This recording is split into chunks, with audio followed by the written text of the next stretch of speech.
Scotia, there are just under 18,000 regulated childcare spaces, enough for only 11% of children aged 0 to 2 and 39% of children aged 2 to 4. However, almost 80% of mothers with children who need childcare aged 2 to 4, children aged 2 to 4, are in the labour force. So parents in the province can actually pay between $10,000 and $12,000 per year for childcare, which is more often than a university tuition.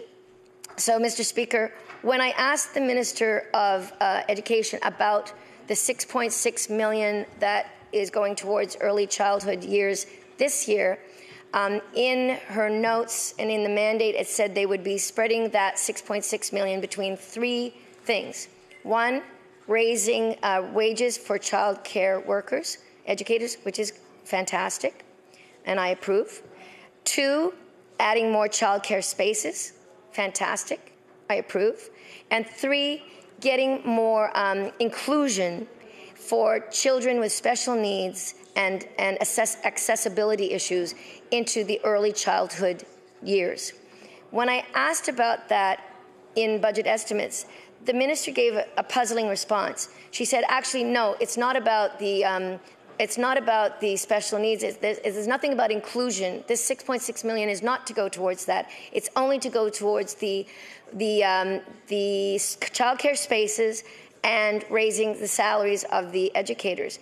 And I asked twice about this. I said, well, it says in the mandate and in your own department's notes that it's going towards these three-pronged approach. And it was interesting because she said, no, it's just these two. I said, well, even if it's just those two, $6.6 million does not really go very far. And in fact, it only works out to a small amount of money for raises for childcare workers. And she was unable to tell me how many childcare spaces would be added. And she was also unable to tell me just how many educators and how much their funding would be raised. So then I asked, how'd you come up with the $6.6 million then? Like, how did you come up with that figure? And she was unable to tell me. So today in the House, some of our colleagues asked the question about how many childcare spaces, where's the money going? And again, she said she was not sure. And this is after doing a study, asking all kinds of people in the sector what they need. And, Mr. Speaker, you would think they would actually have an idea by now. So, so the government, it seems to be trying to convince Nova Scotians that an additional investment of $63 per child will be adequate. Excuse me, could I get a cup of tea, please? Thank you. Still have a little bit of that bronchitis left, Mr. Speaker. A lot of people are getting that these days, I hear. Anyway, $63 per child is not really adequate to increase both affordability and wages. And, Mr. Speaker, the other thing is, the minister has said in the House she intends to bring wages up to the national average, but to move workers from the current provincial average of $30,389 annually to the national average of $36,900 per year would actually cost $14,779,000, more than twice the amount in this budget. So, Mr. Speaker, the numbers just don't add up. And the reason that we're left to try and figure out how the government is going to fulfill its promises to parents and childcare workers is, thank you so much, I appreciate that, is because the minister will not or cannot explain what her department actually plans to do. Now, Mr. Speaker, some people might say, oh, why are they going on about this? But, Mr. Speaker, this is our job As critics, this is our job. We're supposed to delve into the numbers. We just spent 40 hours on budget estimates. 40 hours on budget estimates, trying to dig into the numbers in every department that came up for our inspection and find out where the money is actually going. And I was unable to find out the answers to these very simple questions. And in fact, the official opposition is saying the same thing. So, Mr. Speaker, again, I would like to point out that the majority of that money in the early childhood development is coming from the Community Services Department. And the new money, we don't know where it's going. We don't know what it's going to be spent on. We've asked and asked and asked, and there are no answers. So the other problem with this is that early childhood educators and people who are experts on this subject say that grants and subsidies are not the way to go to improve early child care system. And in fact, there needs to be an overhaul of the actual system.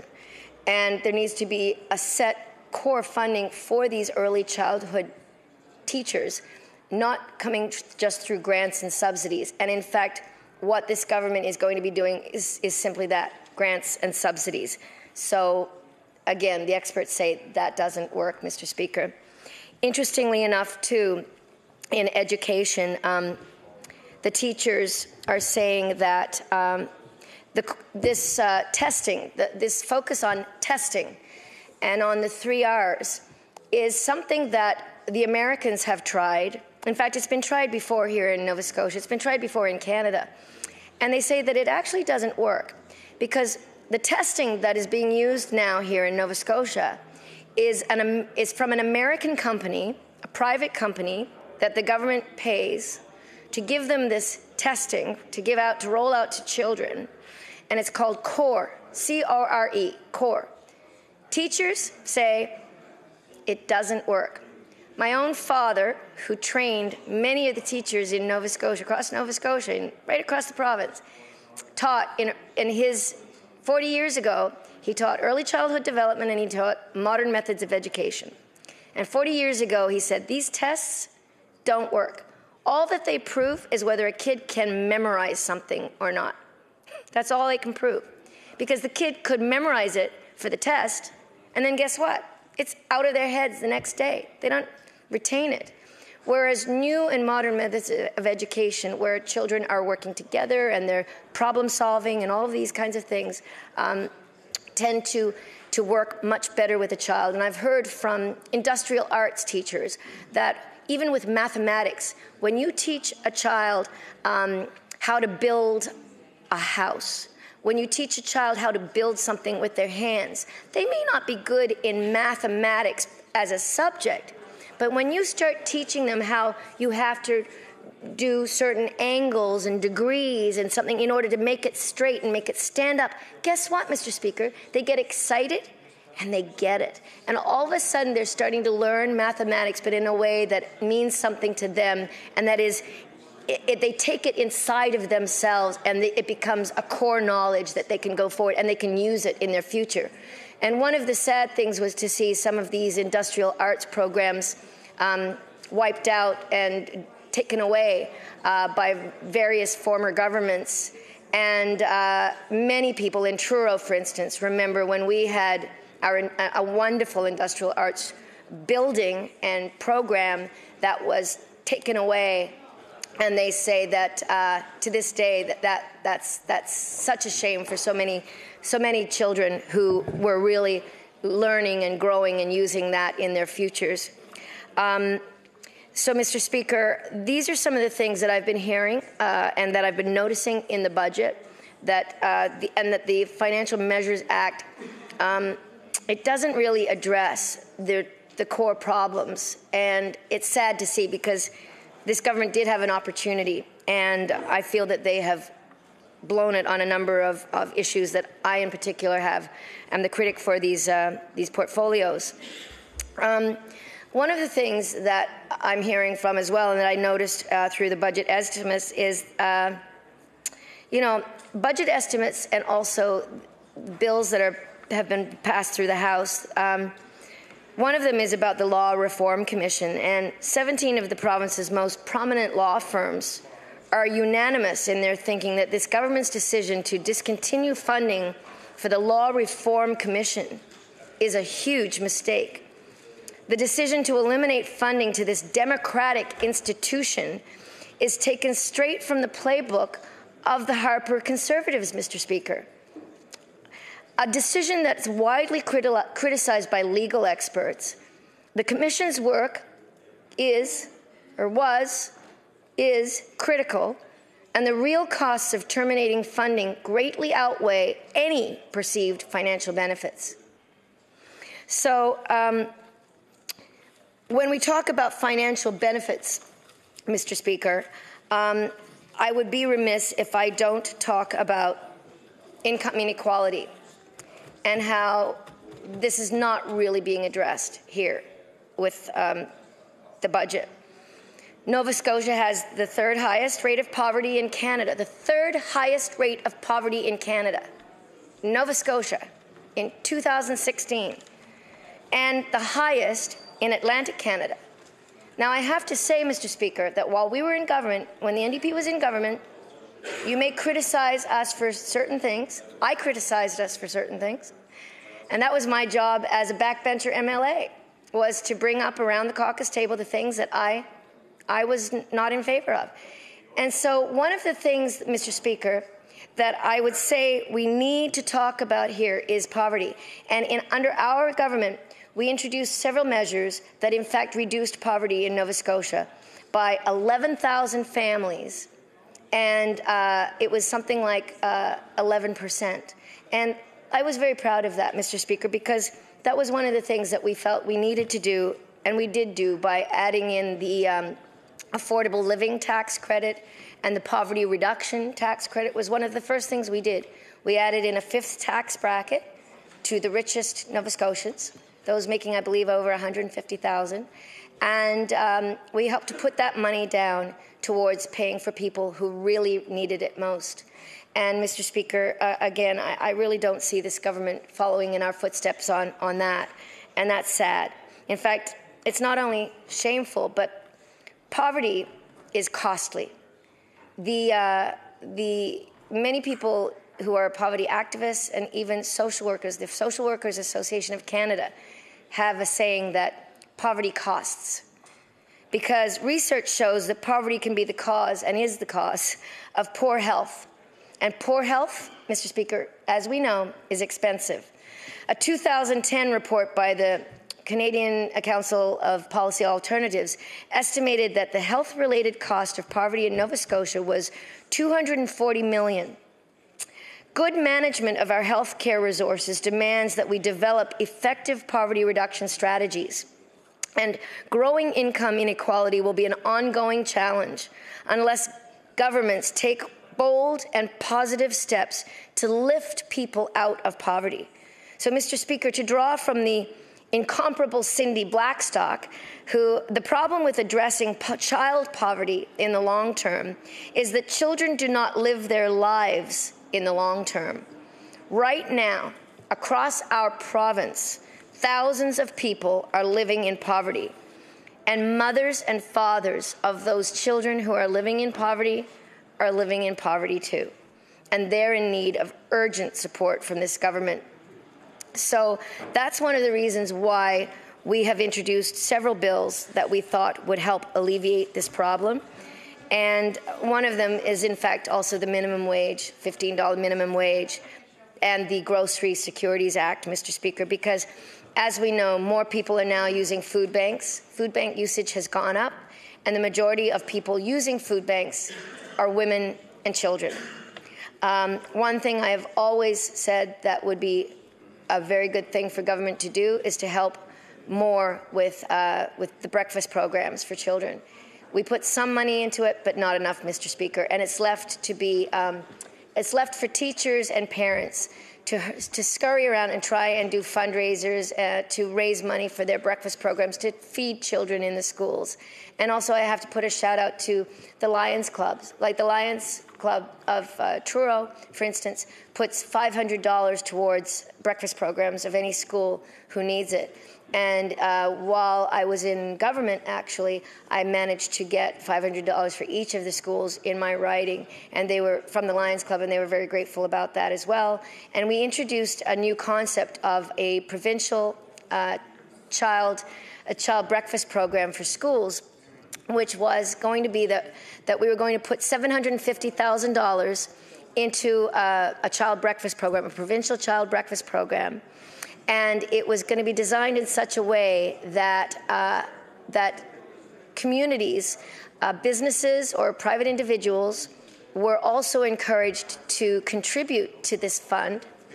And then from the fund, the money would go out to all the schools across the province and pay for breakfast for children in Nova Scotia. And sadly, when we lost government, that program and that plan fell by the wayside. The other thing we did while we were in government was we helped with dental care. We took the age from age 9 for children up to age 14, and we had plans to take it up to the age 17, which, as you know, dental care is very expensive, and many kids, after they turned 9, weren't getting dental care. Now, because of our work while we were in government, those 4 short years, children up to the age of 14 have dental care, and we were, as I say, going to take it up to 17. I personally believe in dental care for all ages because I believe this is a health care issue and that your oral health is part of your overall health. And in fact, it contributes to heart attacks. Plaque develops in your veins, in the blood, and that can also affect people's health, and long-term longevity and heart attacks and things like this can occur because of it. Not to mention people's self-esteem, their ability to get jobs.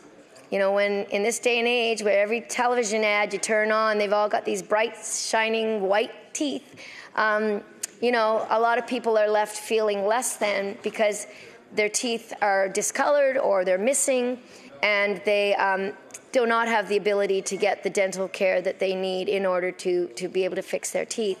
And I've seen many women in my riding, when I go door to door, for instance, who would really benefit from a program where their dental care was taken care of because they can't afford it. And many mothers have told me that they've left their own teeth alone and tried to help their children get dental care. The same as these same types of people will put food on the table for their children and go hungry themselves.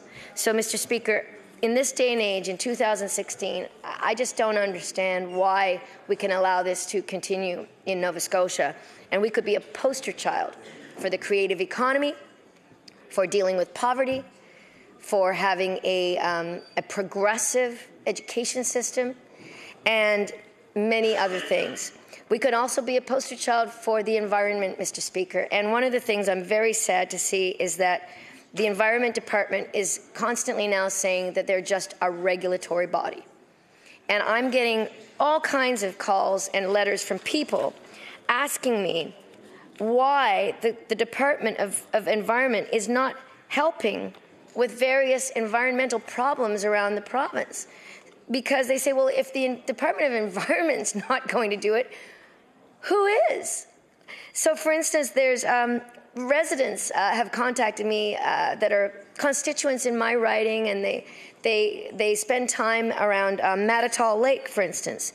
And they weren't able to use that lake last summer because of very high levels of blue-green algae, which contain potentially harmful neurotoxins. And with summer approaching now, the residents are concerned that the lake will be unusable again this year.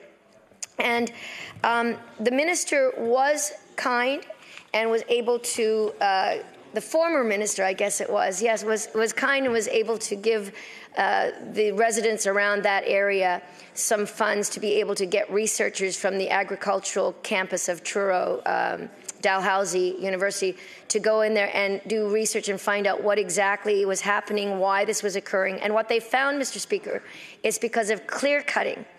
Clear cutting was happening all around the lake. And when you clear cut, all of the the soil gets washed away towards the lake and into the rivers and streams during rain season, and it builds up at the mouth of the lake, and it then stops the flow of the water, and in fact these blue-green algae are able to then form and take hold, and they can become very toxic, as I said. So people were not able to swim in that lake last year, and in fact this year they're looking at the same problem. And they've written to the current Minister of Environment asking for them to please either provide more money for the researchers to find out exactly what needs to be done to stop it, to be able to get work done around the lake, to be able to prevent the buildup of the sediment. And also they're wanting to know why all this clear cutting is going on and why it's being allowed to go on, affecting the lakes of Nova Scotia. So again, they were told, we are just a regulatory body. I'm sorry, we can't do anything about your problem. Well, that's not enough, Mr. Speaker. In this day and age, where climate change is going to be one of the biggest, and is already one of the biggest issues facing our world, not just our country, not just our province, but the world, I think that we need a Department of Environment that actually looks after the environment and that helps people who can point out problems on the ground, in the field, in their regions. They point out the problems, and then they need help to maintain and sustain the health of our rivers, lakes, streams, our waterways, and our marshes, Mr. Speaker. Which brings me then to the Alton gas fiasco, where here we have a very important river with the striped bass, which is an endangered species, and it's the spawning ground, one of the last, in fact, the last spawning ground in Nova Scotia for the striped bass. And we're going to allow a company from Calgary to come in and pour 9 billion liters of salt brine a day into the river for 3 years, stopping only 24 days out of the year, which is when they say the spawning takes place. But, Mr. Speaker, people say it's not enough. Why are they being allowed to do this? Why take the chance, Mr. Speaker? It's never been done. This company has never done it before, and in fact, there's no record of what this will do to the river and to the life in that river of our fish species. And there's other fish other than the striped bass. And our First Nations people, our friends, our neighbors, whose traditional land this is, have been fishing that river for 11,000 years at least. And they feel that they have not been consulted enough. My First Nations community of Millbrook First Nations and Chief Bob Glode and Chief Rufus Copage of Sibinigadig, they both feel that this is a huge error of this government, and they are not happy, Mr. Speaker. And they have taken it, their concerns were taken to the minister, she dismissed their appeals, and now they're taking them to the Supreme Court of Canada. And, Mr. Speaker, I look forward to finding out what will happen there. But let's just remember, when it comes to our First Nations people, and I'm now speaking as the critic for Aboriginal Affairs and the Truth and Reconciliation Commission, that they did not sell their land, they did not rent their land, they did not cede their land to the European settlers. They signed peace and friendship treaties. Peace and friendship treaties that said, we will allow you to come and live here on this land with us, beside us. We welcome you. But we need to be consulted about what the use of our lands and our waters and our natural resources are. And, Mr. Speaker, many, many people in the Aboriginal community do not feel that their concerns are being addressed. And even though the talk is talk, they feel the government is not walking the walk. And if the Premier continues to say we are all treaty people, they're here to say, and I'm here to speak for them, to say, unfortunately, it does not look like we're all treaty people, because some people are being treated differently than others, and this is their land and their water, Mr. Speaker, and we should be grateful that they have allowed us to be here and live in peace and harmony, supposedly, with them. Which brings me to the Truth and Reconciliation Commission. The Truth and Reconciliation Commission has many different items. In fact, they're not just called, they're called calls for action, Mr. Speaker. They're not even called requests. They are calls to action that provinces need to make. And this province has only addressed one, in education. But there are more that need to be done, and nothing has been said, partly probably because this government is afraid that if they do allow more of the First Nations to have control over their own lands and water, they won't be able to railroad through projects like Alton Gas. And in fact, even Northern Pulp would be at a position where people could sue. And in fact, I'm told right now, people on the ground there in Pictou County are already talking about suing the government over the issue of Boat Harbour and Northern Pulp, because there were various promises made there, Mr. Speaker, that have not been kept. And this government has backed away from its earlier things that it promised. And this is not going over well with the people, Mr. Speaker. In fact, one of the things that I've been told is that on the ground, there are people who are working on behalf of Northern Pulp who are doing some work for the First Nations people, building a playground, things like this, which is great. It's fantastic. But, Mr. Speaker, we also need to address the issue of Boat Harbour and when this is going to happen, when we're going to stop using the effluent going into Boat Harbour so that we can start to clean it up and turn it into the beautiful, pristine swimming, fishing, clamming grounds that it once was. I was taken on a tour of that whole area by our First Nations friends in Pictou Landing First Nations, and they showed me where they used to have picnics and where people came from all over the province. First Nations people would gather there to go to the beach and have picnics and to swim and clam and fish for all kinds of things. And now it's toxic. There are big skull and crossbones signs everywhere along the beach. You can't swim there, you can't fish there.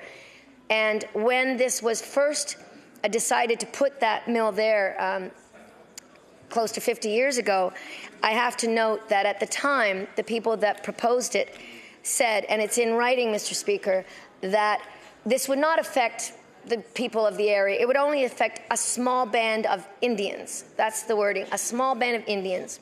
As if they didn't matter, Mr. Speaker. Their concerns didn't matter at all. And well, I'm here to say their concerns do matter, Mr. Speaker. And in fact, what we now call that type of behavior is environmental racism, because they put that pulp mill, knowing full well what it would do to the area, right there on the First Nations community, and not even thinking that perhaps that effluent might ever affect the rest of the water and affect the town of Pictou across the harbour.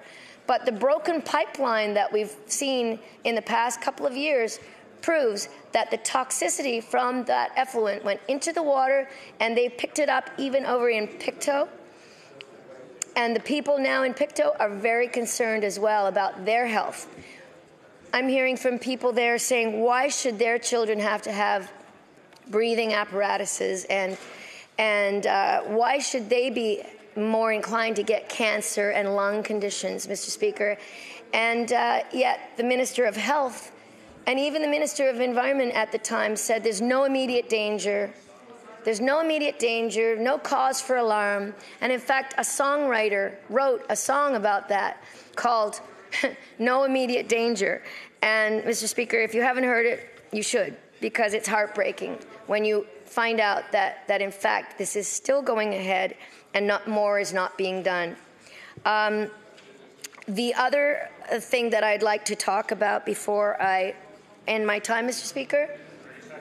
30 seconds. Oh, well, I would just like to end This is Nova Scotia, and this is Canada, and we don't have to accept poverty as a reality, and we should be the first jurisdiction in North America to eliminate poverty, starting with our children. Imagine every Nova Scotian kid going to school with enough food in their belly to learn, and imagine what our citizens could achieve if their day-to-day life was no longer consumed with the bleak reality of poverty. Imagine every senior being able to live in dignity. Order, please. Time allotted for the members' comments has expired.